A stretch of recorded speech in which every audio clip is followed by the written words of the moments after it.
Hey everyone, how's it going? Total Level here, and today I want to talk about a certain Nintendo handheld, the Nintendo DS here. This was such a special system for me. This was the first ever thing I bought with my first ever paycheck in my first job as a dishwasher. Just got tired of washing.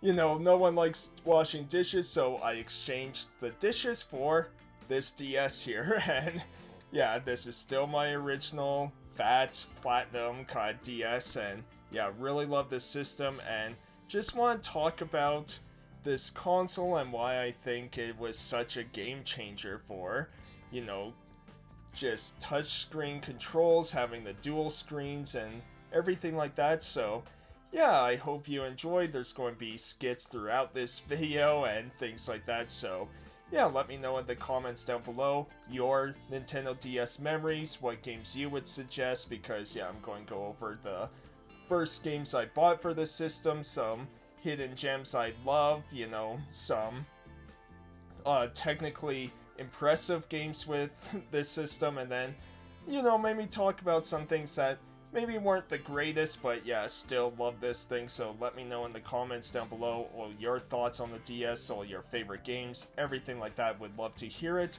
And yeah, without further ado, I hope you enjoyed this kind of just nostalgic look at one of my favorite handhelds ever. The Nintendo DS, a very unique and different handheld system that offered two LCD screens, with the bottom screen being touch controls, a built-in microphone, and wireless connection, so say goodbye to your link cable. Having different colors and later DS iterations like the Lite and DSi to choose from as well. Wish my grocery store carried more variety and hair dyes for color. Along with having PictoChat, a little chat room that up to 16 people could be in. I had stupid fun with this in high school with friends. The DS and DS Lite also had a slot to play GBA games, so you got that backwards compatibility. Though the DS Lite was a better version of the original DS, it always bugged me how the Game Boy Advance games stuck out versus the original DS that fit in nicely, but it was still great to have backwards compatibility. Something Nintendo has always done for their mainline handheld system, though each handheld iteration would remove one game system from the backwards list, like Game Boy Advance could play all Game Boy games, but DS removed Game Boy and Color game compatibility, and the DSi systems didn't have any GBA slots, so you could only play DS games on there, along with being region locked, I believe. But it also included an online shop to buy and download DSiWare games. I do wish these got re-releases elsewhere for preservation, but sadly you can only play them through emulation if you haven't downloaded them and had them stored on your system. I also feel why the DS was such a big game changer is because of how much it influenced other games and consoles later on. PlayStation especially was big on implementing touch controls for their systems with the Vita, and the PS4 and PS5 controllers having a touchpad. Along with the mobile market, I feel being able to take big steps forward for mobile gaming and touch controls there.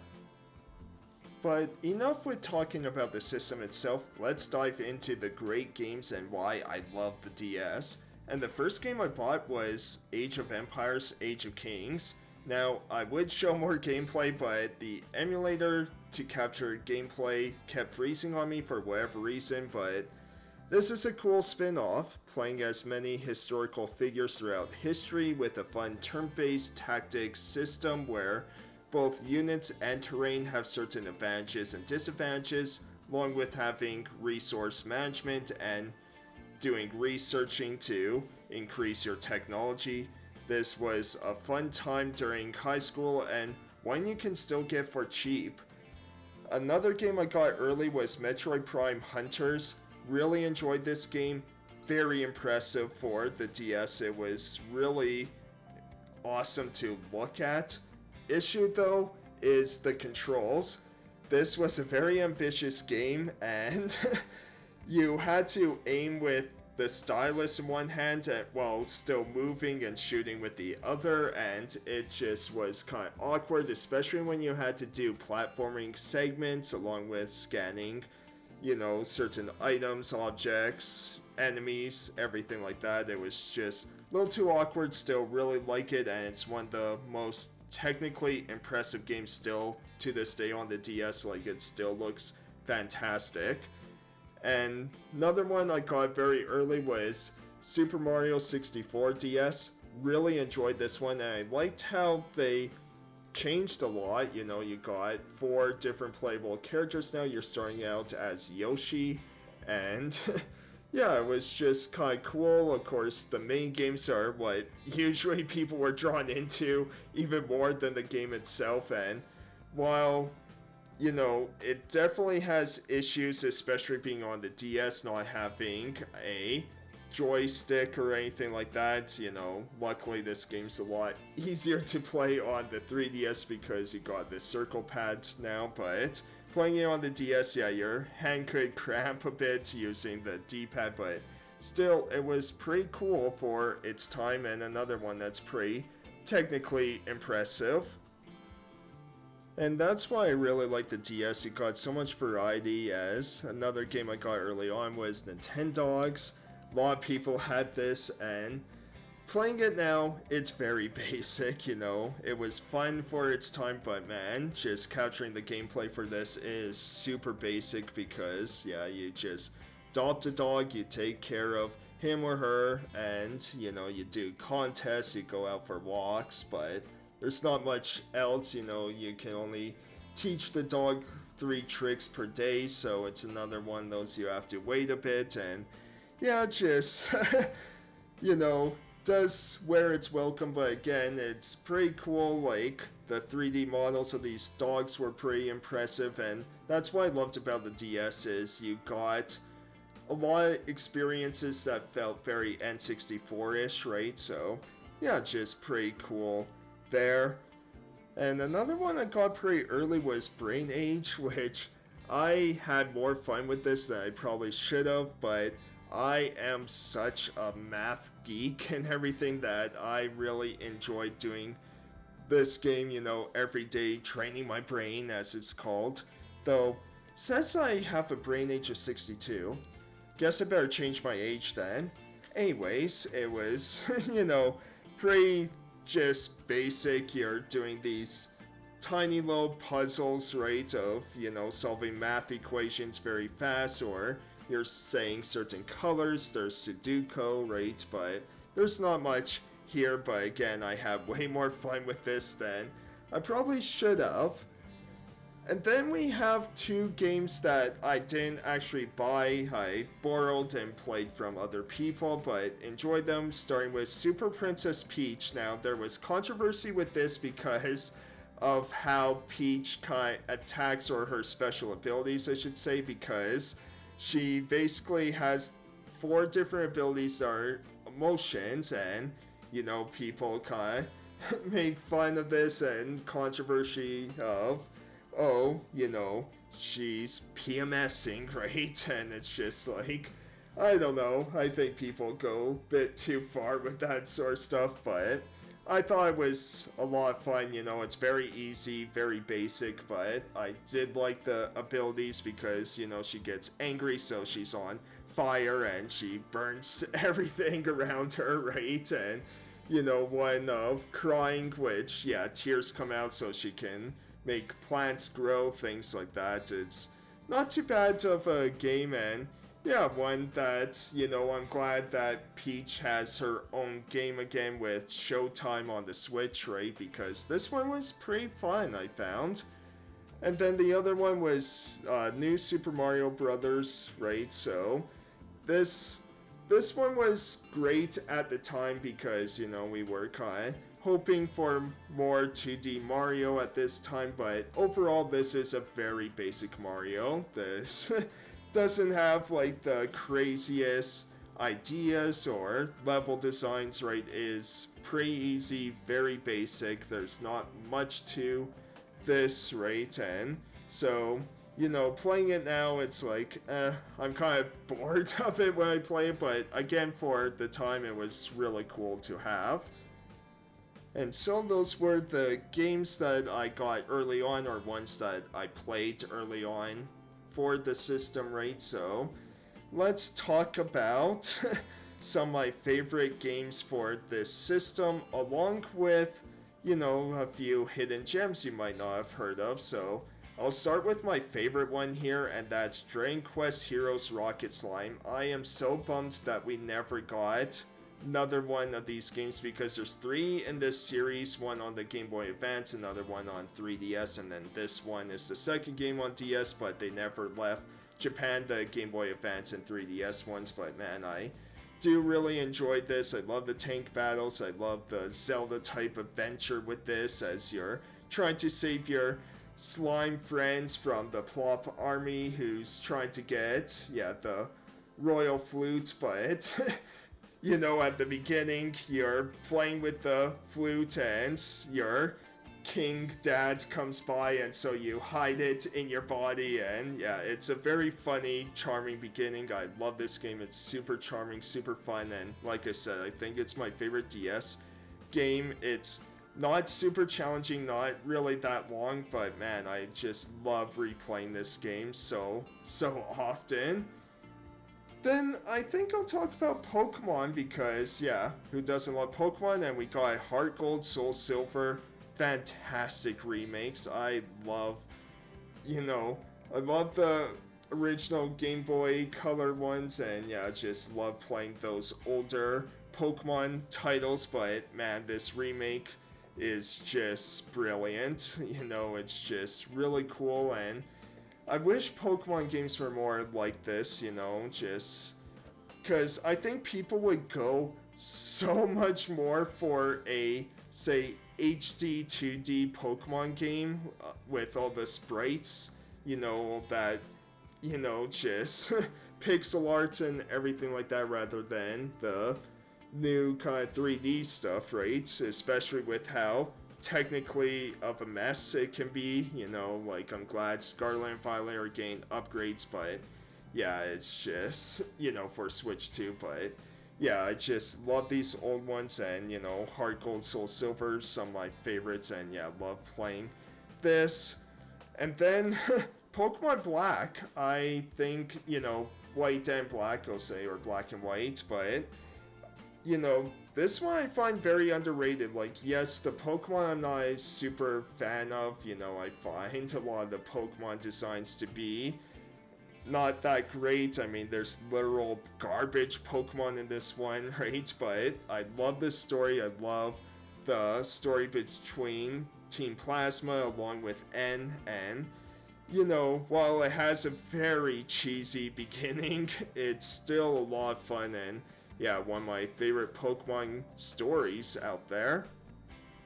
And then the last Pokemon game I want to talk about is Pokemon Conquest. This game is awesome. It's a weird crossover of Naburu's Ambition and Pokemon. It's super weird but super fun, of this tactical RPG turn-based style, right? And you know, it's not perfect. Like, you're limited on the Pokemon. There's very few Pokemon in this one, along with they can only learn like one move, right? So not a whole lot of variety there, but it's still really cool. I would love to see another tactical RPG Pokemon game, because this was a ton of fun, and yeah, it can be difficult at times, but it's one that hopefully either, you know, we get some sort of remaster at some point, or yeah, we get new Pokemon Conquest or Pokemon Tactical RPG, because this was really, really cool.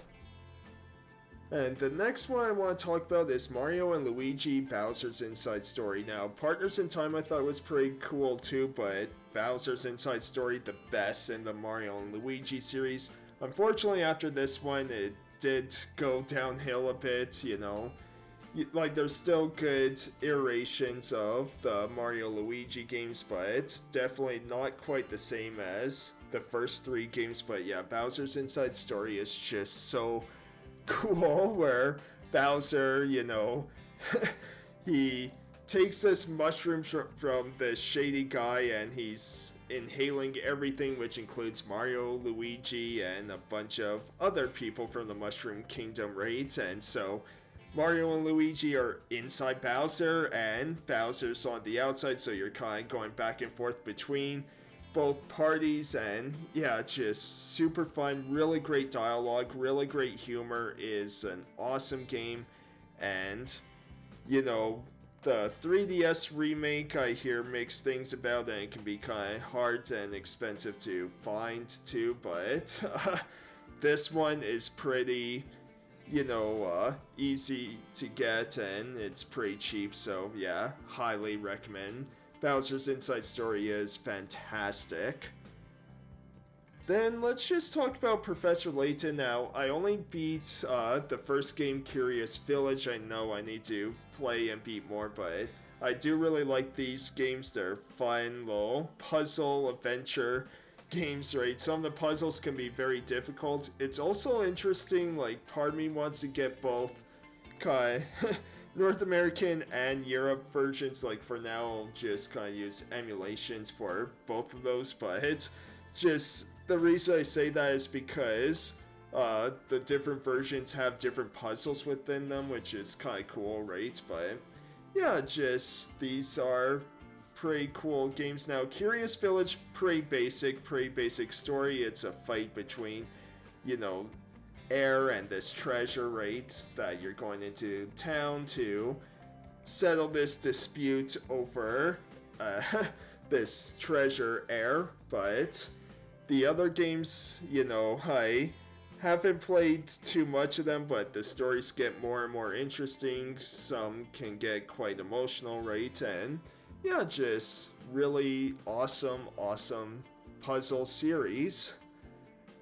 And then the final one I want to kind of quickly recommend, besides the ones I talked about at the beginning of early DS games I got to play, is Dragon Quest IX. I started this with Dragon Quest, so let's finish it with Dragon Quest. So this one very different from a lot of other Dragon Quest games. You get to make your own character, with very limited options, but yeah, it's another interesting, fun little entry in the Dragon Quest series, right? And one that I think gets often overlooked, especially because it's exclusive to the DS, and yeah, so not a whole lot of people, I think, really play this. I still need to play a bunch of Dragon Quest games, like, I'm so far behind on them, but of course the other DS ones are pretty hard to find and quite expensive, right? But yeah, just another really fun entry and highly underrated Dragon Quest game. Okay, I lied, there's actually two more I want to talk about, starting with Dragon Ball Z Attack of the Saiyans. So really love this game. It's made by Monolith Soft, the Xenoblade team, so that's really cool. They made few kind of handheld experiences on DS, 3DS, and yeah, just I love Dragon Ball, right? So getting any iteration is really cool, even if they're telling the same story over and over again. It's just really fun, awesome turn-based RPG, right? Where you have button presses to do. You're also building up your super attacks as you get attacked or you attack your enemy, and yeah, just a lot of fun. Highly recommend. Now, I don't have a physical of this. I wish I did. I hope to get a physical at some point, but it is one of the more expensive DS games out there. But if you can track this down, or you're okay with doing emulation, highly recommend this one. This is a really cool Dragon Ball Z experience. And the final one I have is Elite Beat Agents.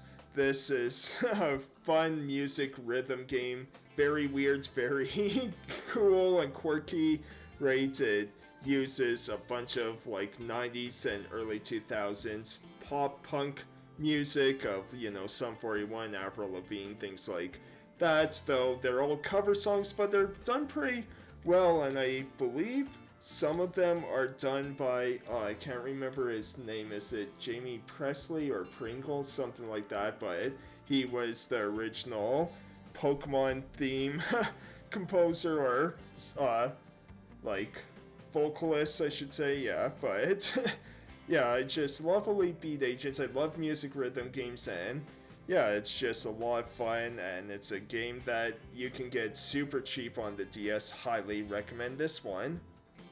And now I want to talk about some technically impressive games on the DS besides, again, some of the ones I already talked about. So I have 3 here I want to quickly talk about. The first is James Bond 007 Bloodstone.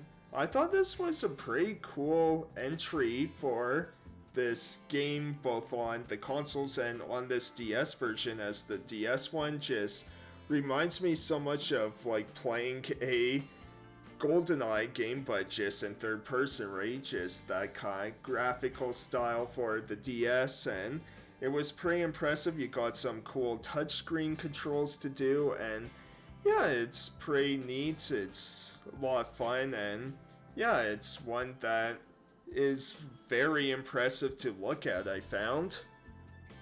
The next game I have is COP the Recruit, or COP the Recruit. Just COP stands for Criminal Overturn Program, as this was originally going to be a driver game, Driver the Recruit, but was retooled to be its own standalone game. It's in the same world as Driver, or same world as Driver, parallel lines, I think, but anyways, this, unfortunately, is a game that looks way better than it actually plays. It's quite difficult, I found. Like, there's a lot of challenge with this game, and some of the controls and movement is a bit stiff, right? But still, it is a technical marvel, I found. You know, it's pretty neat, and not a lot of people know about this game, as this is as close to an open world Grand Theft Auto type experience you will get on the DS. It's impressive to look at, just unfortunately I found the gameplay didn't quite live up to how this game looks. Then, speaking of Grand Theft Auto, want to talk about the Chinatown Wars. So this was originally a Nintendo DS exclusive. It got ported to the PSP and then mobile later on, but this was a really neat entry. Now, graphically, no, it's not going to be a technical marvel or anything, but I just want to mention this because I thought it was impressive for, you know, having Grand Theft Auto, having Rockstar make this Grand Theft Auto on the DS, and, you know, for people who miss the old top-down GTA 1 and 2, right? Like, this was a cool one. It had really neat touch controls that, you know, throughout the game, because at the beginning, you are, you know, you're kind of left for dead, and these guys are trying to eliminate your body, so they dump you in a car into water, and so you have to keep tapping the touchscreen to kick the window out to escape, right? And I thought that was really cool and neat, and yeah, really great story and characters, and just a ton of fun. You know, very impressive to have a game like this on the DS.